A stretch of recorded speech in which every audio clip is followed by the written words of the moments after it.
Welcome to current affairs light YouTube channel. ఇవాటి మన క్లాస్లో రీసెంట్గా జరిగినటువంటి కరెంట్ అఫైర్స్లో ఇంపార్టెంట్ కాన్సెప్ట్ నేర్చుకుందామండి. మీకు కనుక మా ఛానల్లో ఉన్నటువంటి వీడియోస్ అండ్ ఎక్స్ప్లెనేషన్ నచ్చినట్లయితే మా ఛానల్ లైక్ చేయండి, షేర్ చేయండి అండ్ సబ్స్క్రైబ్ చేయండి.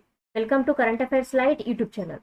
ఇవాటి మన కాన్సెప్ట్ వచ్చేసి అనుపమ్ మిశ్రా గారు రీసెంట్గా సిఎండి ఆఫ్ హిందుస్థాన్ కాపర్ లిమిటెడ్కి సిఎండిగా జాయిన్ అవ్వడం జరిగింది. ఆయన యొక్క ప్రతిభని గుర్తించి ఆయన్ని హిందుస్థాన్ కాపర్ లిమిటెడ్కి మేనేజింగ్ డైరెక్టర్గా చేశారనమాట.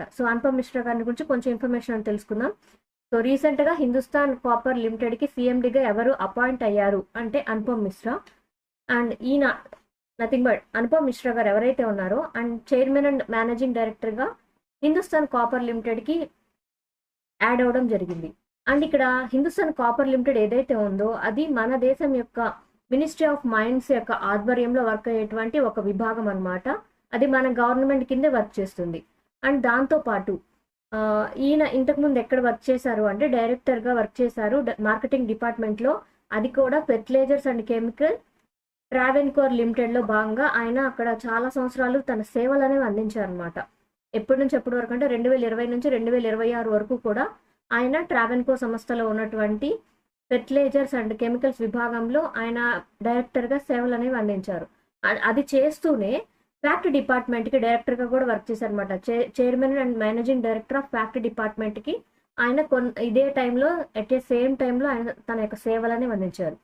ప్రెసెంట్ అయితే హిందుస్థాన్ కాపర్ లిమిటెడ్కి నూతన చైర్మన్ అండ్ మేనేజింగ్ డైరెక్టర్గా ఎవరు నియమితులయ్యారంటే శ్రీ అనుపమ్ మిశ్రా గారు నియమితులవ్వడం జరిగింది. 12th India Malaysia military cooperation meeting అనేది రీసెంట్గా ఎక్కడ జరిగిందంటే న్యూఢిల్లీలో జరిగిందనమాట. అండ్ ఇది ఎందుకోసం ఇంపార్టెంట్ అంటే మనకి చాలాసార్లు ఇంటర్నేషనల్ రిలేషన్షిప్స్లో భాగంగా క్వశ్చన్స్ అడుగుతుంటారు. ఇండియా మలేషియా పరంగా ఎటువంటి సంబంధాలు ఉన్నాయని కనుక మనకి ఎస్ఏ క్వశ్చన్ కనుక మనం ఎక్కడైనా మెయిన్స్ ఆన్సర్ రైటింగ్లో చూసినప్పుడు మనకి ఇలాంటి పాయింట్స్ బాగా ఉపయోగపడతాయి అనమాట. మన రెండు దేశాల మధ్య నథింగ్ బట్ ఇండియాకి మలేషియాకి మధ్య ఎటువంటి మిలిటరీ సంబంధాలు ఉన్నాయి, వాళ్ళు రెండింటి మధ్య ఎటువంటి విన్యాసాలు ఏమైనా జరుగుతున్నాయి, ఇటువంటివన్నీ కూడా మనం ఆ పాయింట్స్లో ఇంక్లూడ్ చేయొచ్చు అనమాట. రీసెంట్గా అయితే ఇండియాకి మలేషియాకి మధ్య జాయింట్ మిలిటరీ కోఆపరేషన్ మీటింగ్ అనేది 12వసారి న్యూఢిల్లీలో జరిగిందనమాట. దీని గురించి కొంచెం ఇన్ఫర్మేషన్ అని చూద్దాం. అండ్ ఇక్కడ మన దేశం నుంచి ఎవరు ప్రాతినిధ్యం వహించారంటే అమితాబ్ ప్రసాద్ గారు దీనికి ప్రాతినిధ్యం వహించారనమాట. జాయింట్ సెక్రటరీగా వర్క్ చేశారు, మినిస్ట్రీ ఆఫ్ డిఫెన్స్కి సంబంధించినటువంటి వ్యక్తి. అండ్ మలేషియాకి సంబంధించి Madzan Ambar Mohammad bin Abdul Rahman గారు, ఆయన మలేషియా ఆర్మ్డ్ ఫోర్సెస్లో అసిస్టెంట్ చీఫ్ ఆఫ్ స్టాఫ్గా వర్క్ చేస్తున్నారు. వీరిద్దరి ఆధ్వర్యంలో రెండు దేశాల యొక్క మిలిటరీ సిబ్బందికి అండ్ మిలిటరీకి సంబంధించినటువంటి ముఖ్యమైన అఫీషియల్స్ అందరూ కలిసి కూడా ఒక మీటింగ్లో పాల్గొనడం జరిగిందనమాట. అండ్ సైబర్ సెక్యూరిటీ పరంగా ఎటువంటి విషయాల గురించి రెండు దేశాల వ్యక్తులు అధ్యయనం చేశారంటే cyber security, defence technology and humanitarians assistance పరంగా అండ్ డిజాస్టర్ రిలీఫ్ పరంగా వీటన్నిటి అంశాలని దృష్టిలో ఉంచుకొని మీటింగ్ అనేది కండక్ట్ చేయడం జరిగిందనమాట. అండ్ దీనిలో ఏంటంటే రెండు దేశాల మిలిటరీ ఫోర్సెస్ పాల్గొన్నప్పుడు ఎటువంటి విషయాల మీద ఎక్కువగా వీళ్ళు ఫోకస్ చేయడం జరిగిందంటే రీసెంట్గా కెపాసిటీ బిల్డింగ్ ఒకటి and military participation of military courses పరంగా కూడా వీళ్ళ మీటింగ్ అనేది జరిగిందనమాట.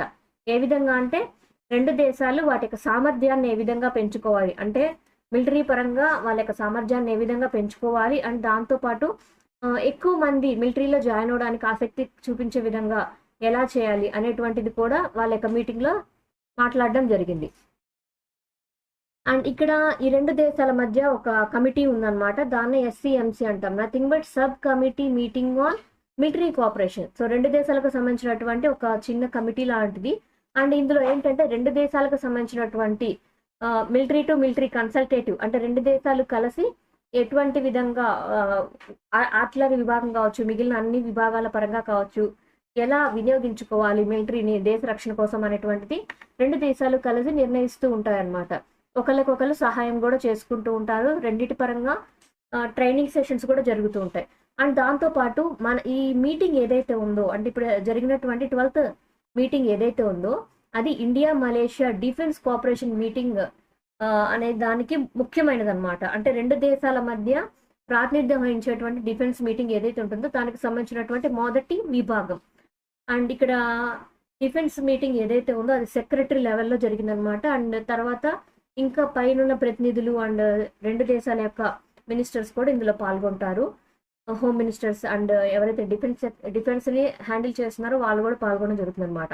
అండ్ దాంతోపాటు రెండు దేశాలకు సంబంధించి నథింగ్ బట్ ఇక్కడ ఇండియా మలేషియా అంటున్నాం. ఇది ఈ రెండు దేశాలు ఏషియాలో భాగంగానే ఉంటాయి. So Asian defence ministers meeting plus ఏదైతే ఫ్రేమ్వర్క్ ఏదైతే ఉందో దానిలో రెండు దేశాలకు సంబంధించినటువంటి మిలిటరీ విభాగం కూడా అందులో పాల్గొనడం జరుగుతుంది. అండ్ ఇక్కడ ఏదైతే మనం ఇక్కడ రెండు దేశాల మధ్య సాన్నిహిత్యం స్నేహభావం ఏదైతే జరుగుతుందని చెప్పుకుంటున్నామో అది ఎందుకోసం అంటే working group on counter terrorism, అంటే రెండు దేశాలు కూడా ఆ దేశంలో ఉన్నటువంటి టెర్రరిజాన్ని సమూలంగా తీసివేసే విధంగా వాళ్ళ యొక్క రక్షణ చర్యలు ఇంకా మెరుగుపరుచుకోవడం కోసం ఇలా రెండు దేశాలు ఒకదానికొకటి సహాయం అనేది అందించుకోవడం జరుగుతుంది. సో రెండు దేశాలకు సంబంధించి అంటే ఇక్కడ India and Malaysia. So recent గా ఐఎన్ఎస్ తర్కష్ అండ్ ఇషక్ అన్నమాట, ఈ రెండు సంబంధించి ఇవి రెండు ఒక రకమైనటువంటి యుద్ధ నౌకలు. ఈ రెండు నౌకలు నథింగ్ బట్ మన ఇండియన్ నేవీ సర్వీస్ లో ఉన్నటువంటి తర్కష్ అండ్ ఇషక్ ఈ రెండు యుద్ధ నౌకలు ఏవైతే ఉన్నాయో అవి మన దేశం నుంచి సీచెల్స్ లో జరుగుతున్న సీచెల్స్ నేషనల్ డే రీసెంట్ గా జరిగింది 2026కి సంబంధించి. ఆ మీటింగ్ లో పాల్గొనడానికి అండ్ అక్కడ మన దేశం నుంచి ప్రాతినిధ్యం వహించడానికి ఈ రెండు యుద్ధ నౌకల్ని మనం అక్కడికి తీసుకెళ్ళాం అనమాట. అండ్ ఈ నౌకల గురించి కూడా కొంచెం ఇన్ఫర్మేషన్ అయితే చూద్దాం. సో సీచెల్స్ యొక్క జాతీయ దినోత్సవం అనేది రీసెంట్ గా జరిగింది. ఏ రోజు జరిగిందో నాకు కామెంట్ సెక్షన్ లో తెలియజేయండి. అండ్ ఈ నేషనల్ డే ఏదైతే ఉందో దానిలో ప్రాతినిధ్యం వహించడానికి అండ్ అక్కడ పాల్గొనడానికి మన దేశం నుంచి మోడీ గారు కూడా అక్కడికి వెళ్ళారు. కమింగ్ టు ద పాయింట్, ఇక్కడైతే INS nothing but Indian naval ship అయినటువంటి తర్కష్ అండ్ ఐఎన్ఎస్ ఇషక్, సో ఇవి రెండు కూడా ఆ దేశం పోర్ట్ విక్టోరియా ఏదైతే ఉందో సీచెల్స్ యొక్క ప్రధాన నగరం అనమాట అండ్ నేషనల్ నథింగ్ బట్ అక్కడ ఉన్నటువంటి రాజధాని ఆ ప్రాంతానికి ఆ రెండు యుద్ధ నౌకలు అనేవి చేరుకున్నాయి. అండ్ ఎందుకోసం చేరుకున్నాయి అంటే నేషనల్ డే అంటే ఆ దేశం యొక్క జాతీయ దినోత్సవం అండ్ దాంతోపాటు గోల్డెన్ జూబ్లీ సెలబ్రేషన్స్ అనమాట, అందుకోసం అక్కడికి వెళ్ళడం జరిగింది. అండ్ మన దేశం నుంచి ప్రైమ్ మినిస్టర్ నరేంద్ర మోడీ గారు ఈ సెలబ్రేషన్స్ కి ముఖ్య అతిథిగా పాల్గొనడం జరిగింది. సో మన మోడీ గారు అందులో అటెండ్ అయ్యారు కాబట్టి మనకి ఎగ్జామ్ పాయింట్ ఆఫ్ వ్యూలో one of the important point కూడా మనం నోట్ డౌన్ చేసుకోవచ్చు. ఆయనకి ఒక అవార్డు అనేది బహుకరించారు. సో ఆ అవార్డు నేమ్ ఏంటనేది కూడా కామెంట్ సెక్షన్ లో తెలియచేయండి. అండ్ ఇక్కడ చెప్పుకున్నటువంటి రెండు యుద్ధ నౌకలు ఐఎన్ఎస్ తర్కష్, సో ఇది వచ్చేసి తల్వార్ క్లాస్ గైడెడ్ మిసైల్ అనమాట, అది కూడా స్టీల్త్ ఫ్రిగేట్ అనమాట. Stealth frigate is nothing but యుద్ధ నౌకల్లో ఏ విధంగా అంటే శత్రు నౌకల్లో తొందరగా కనిపెట్టగలిగేటువంటి కెపాసిటీ ఉంటుంది అండ్ దాంతోపాటు ఈజీగా యుద్ధ నౌకల మీద ప్రతిదాడి చేయగలిగేటువంటి కెపాసిటీ. అండ్ ఇక్కడ ఏంటంటే స్టీల్త్ ఫ్రిగేట్ అన్నప్పుడు మన ఈ యుద్ధ నౌక ఏదైతే ఉందో శత్రువుల యొక్క రేడార్ సెన్సార్లకి అస్సలు దొరకదన్నమాట, అంత కెపాసిటీ అనేది ఐఎన్ఎస్ తర్కష్కి ఉంది. సో ఇది మన దేశం యొక్క నావీకి గర్వకారణం. అండ్ ఇది ఏదైతే ఉందో ఐఎన్ఎస్ తర్కష్ ఏదైతే ఉందో అది ఎంతార్ షిప్ యార్డ్ లో డిజైన్ చేయడం జరిగిందనమాట. ఇది రష్యా వాళ్ళు డిజైన్ చేసి మన దేశానికి ఇచ్చారు, అంటే మనం అక్కడ నుంచి కొనుగోలు చేసుకున్నాం. అండ్ 2012 నుంచి కూడా ఇది మన దేశానికి సేవలు అందిస్తూ ఉంది. అండ్ దాంతోపాటు ఐఎన్ఎస్ ఇక్షక్ అనమాట. సో ఐఎన్ఎస్ ఇక్షక్ ఏదైతే ఉందో మన దేశానికి 4 సర్వే వెజల్స్ ఉన్నాయి, large size survey vessel ships ఉన్నాయి. సో అవేంటో కూడా చూద్దాం. ఈ షిప్స్ లో భాగంగానే ఇదొకటి అనమాట. సెకండ్ వన్ వచ్చేసి ఐఎన్ఎస్ ఇక్షక్ అనమాట. అండ్ దీన్ని తయారు చేసి మన ఇండిజినియస్ గానే ప్రిపేర్ చేసుకున్నాం అనమాట. Golden reach ship builders and engineers limited వారు అండ్ వాళ్ళతో పాటు ఎల్ఎన్టీ కంపెనీ వాళ్ళ యొక్క ఆధ్వర్యంలోనే ఈ షిప్ అనేది మనమే తయారు చేసుకోవడం జరిగింది. అండ్ దీని యొక్క డిజైనింగ్ అంటే ఇలా ఒక ఐఎన్ఎస్ ఇక్షక్ ఏదైతే ఉందో దానిలో ఉన్నటువంటి స్పెషాలిటీ ఏంటంటే సో ఇది full scale coastal and deep water hydrographic surveys అనమాట. ఇది ఐఎన్ఎస్ ఇక్షక్ ఏదైతే ఉందో అది యుద్ధ నౌకే అండ్ కానీ ఇది చాలా పెద్ద సైజులో ఉంటుంది, బిగ్ సైజులో ఉంటుంది. నియర్లీ దీని యొక్క పొడవు 110 అడుగుల కన్నా ఎక్కువగా ఉంటుంది. దీంట్లో ఏంటంటే చాలా పెద్ద పెద్ద యూనిట్స్ అనేవి వీళ్ళు పెట్టుకోవడం జరిగింది. ఏ విధంగా అంటే ఇందులో ఇన్బిల్ట్ అటానమస్ గా ఉండేటువంటి సబ్మెరైన్స్ కూడా ఇందులో పెట్టుకోవడం జరిగింది అనమాట. కమింగ్ టు ద పాయింట్, మన దేశానికి ఉన్నటువంటి 4 నథింగ్ బట్ ఇక్కడ 4 సర్వే వెజల్స్ అని చెప్పాం కదా, ఆ 4 సర్వే వెజల్స్ ఏంటి అది కూడా మనకి కొన్నిసార్లు ఎగ్జామ్ పాయింట్ ఆఫ్ వ్యూలో కనుక్కోవడానికి మనకి చూసేటువంటి పాయింట్ అనమాట. సో ఫస్ట్ వన్ వచ్చేసి సంధ్యక్. సో సంధ్యక్ నిర్దేశక్ అనమాట. సెకండ్ వన్ వచ్చేసి నిర్దేశక్.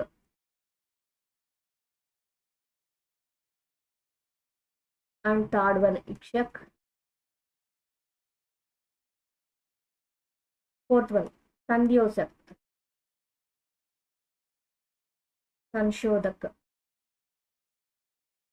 సో 4 ఉన్నాయి మనకి లార్జ్ వెసల్స్: సంధ్యక్, నిర్దేశక్, ఇక్షక్, సంశోధక్. ఈ 4 వెసల్స్ అనేవి మన ఇండియన్ నేవీలో సేవలు అందిస్తూ ఉన్నాయి. ఇందులో ఇన్బిల్ట్గా ఉన్నటువంటి అటానమస్గా ఉన్నటువంటి సబ్మెరైన్స్ కూడా ఉన్నాయి. అండ్ దాంతోపాటు ఇవి యుద్ధ నౌకలు కాబట్టి చాలా బిల్ట్-ఇన్ కెపాసిటీ తోటి మన దేశానికి సేవలు అందిస్తూ ఉన్నాయి అన్నమాట. సో సీచల్కి సంబంధించినటువంటి నేషనల్ డేలో మన దేశానికి సంబంధించినటువంటి ఐఎన్ఎస్ తర్కష్ ఒకటి, ఐఎన్ఎస్ ఇక్షక్ ఒకటి పాల్గొనడం జరిగింది. అండ్ ఉత్తరప్రదేశ్ గవర్నమెంట్ వాళ్ళు రీసెంట్గా వన్ మహోత్సవం అనేది నిర్వహించడం జరిగిందనమాట. ఈ వన్ మహోత్సవం ఒక వారం రోజుల పాటు నిర్వహించారు. సో ఎప్పటి నుంచి ఎప్పటి వరకు అంటే జూలై 1 నుంచి 7 వరకు కూడా ఆ రాష్ట్రంలో వన్ మహోత్సవం నిర్వహించడం ద్వారా మొక్కల పెంపకాన్ని కావచ్చు, ఇంకా ఎక్కువగా మొక్కల్ని నాటేటువంటి కార్యక్రమమే ఈ వన్ మహోత్సవం అనమాట. దీని ఇంపార్టెన్స్ కూడా కొంచెం చూద్దాం. ఎందుకోసం అంటే మన దేశం యొక్క ఫ్యూచర్లో ఆరోగ్యకరమైనటువంటి అడవుల విధానాలన్నీ ఉండాలి. సో మొక్కలు పెంచాలి, అడవులు పెంచాలి, వాటిని రీగ్రో చేయాలి అనేటువంటి విషయంలో అందరి యొక్క సహకారం తీసుకోవడమే, అందరికి అవగాహన కల్పించడమే ఈ వన్ మహోత్సవం యొక్క ఇంపార్టెన్స్. అండ్ ఇక్కడ ఉత్తరప్రదేశ్ గవర్నమెంట్ వాళ్ళు రీసెంట్గా జూలై 1 నుంచి 7 వరకు కూడా ఈ వన్ మహోత్సవం అనేది నిర్వహించడం జరిగింది. ఎందుకోసం అంటే ఇది ఒక mega plantation drive, nothing but ఎక్కువ మందితోటి ఎక్కువ మొక్కలు నాటించేటువంటి ఒక విధానం అండ్ ఒక కార్యక్రమం అన్నమాట. అండ్ ఇందులో భాగంగానే ఆమ్ బహార్ ఆప్కే ద్వార్, సో ఇటువంటి కొత్త పథకానికి తెరదీశారనమాట. ఇది పథకం అనకూడదు, నిజంగా చెప్పాలంటే మ్యాంగో మొక్కల్ని ఎక్కువగా పెంచడానికి మ్యాంగో ప్లాంటేషన్స్ని ఎక్కువగా ఇచ్చారు. ఇక్కడ మొక్కలు ఎక్కువగా పెంచాలని చెప్తున్నారు కదా, దాంతోపాటు ఏంటంటే ప్రతి చోటికి కూడా నథింగ్ బట్ ప్రతి ఇంటికి కూడా మ్యాంగో అంట్లు మొక్కలు ఏవైతే ఉన్నాయో చిన్న మొక్కలు అవన్నీ కూడా డిస్ట్రిబ్యూషన్ చేశారనమాట. ప్రతి చోట కూడా ఈ ఫ్రూట్స్ ట్రీస్ ఏవైతే ఉన్నాయో మన దేశంలో రకాలు నథింగ్ బట్ మామిడి రకాలు మన దేశంలో ఏవైతే స్పెషల్గా ఎక్కువగా ఉంటాయో ఆ రకాల యొక్క అంట్లు నథింగ్ బట్ మొక్కల యొక్క శాప్లిక్స్ ఏవైతే ఉన్నాయో అవన్నీ కూడా డోర్ టు డోర్ మ్యాంగో శాప్లిక్స్ మామిడి రకాల యొక్క మొక్కల అంట్లని అన్ని చోట్ల పంపిణీ చేయడం జరిగింది. అండ్ ప్లాంటేషన్ టార్గెట్ ఎంతవరకు ఈ కార్యక్రమాన్ని ఎంత లెవెల్లో తీసుకెళ్లాలనుకుంటున్నారంటే నియర్లీ 350 మిలియన్ మొక్కల విభాగాలు, నథింగ్ బట్ శాప్లిక్స్ అంటే అట్లు అంటాం, మొక్కలు అన్నమాట, చిన్న చిన్న మొక్కలు.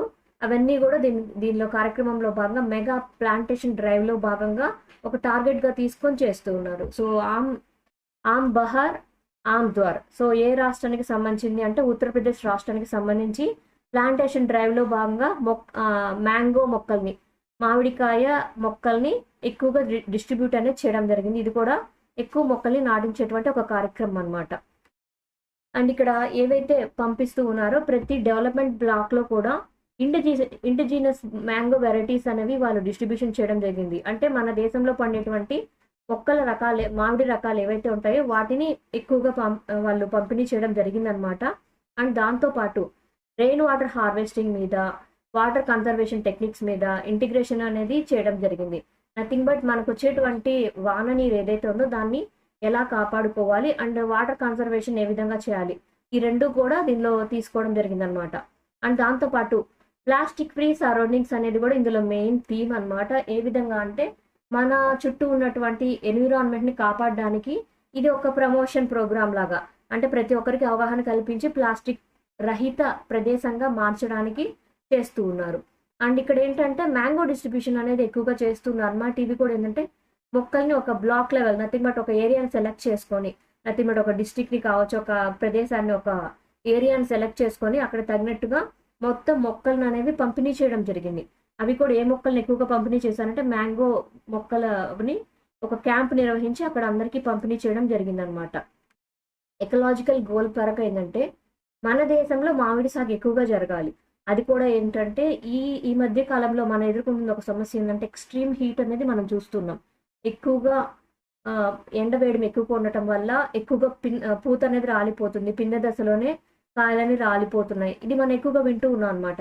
అటువంటి సిచ్యువేషన్ తట్టుకునే విధంగా అండ్ వాతావరణ పరిస్థితులను తట్టుకునే విధంగా మన దేశంలో పండించేటువంటి మ్యాంగో వెరైటీస్ ఏవైతే ఉన్నాయో వాటిని బెటర్గా మార్చడం కోసమే, ఇంకా ఎక్కువగా ఉత్పత్తిని పెంచడం అండ్ ప్రతి ఒక్క ఇంట్లో కూడా ఒక మామిడి మొక్క ఉండాలి, లేదా ఇంకా ఎక్కువ మొక్కలు పెంచే విధంగా అందరిని ప్రోత్సహించడమే ఈ పథకంలో భాగంగా చేస్తున్నారనమాట.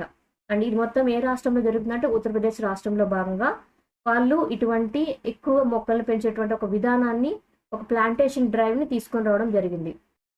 Thank you for watching my video. మీకు కనుక నా వీడియో ఎక్స్ప్లెనేషన్ నచ్చినట్లయితే నా వీడియోస్ లైక్ చేయండి, షేర్ చేయండి అండ్ సబ్స్క్రైబ్ చేయండి.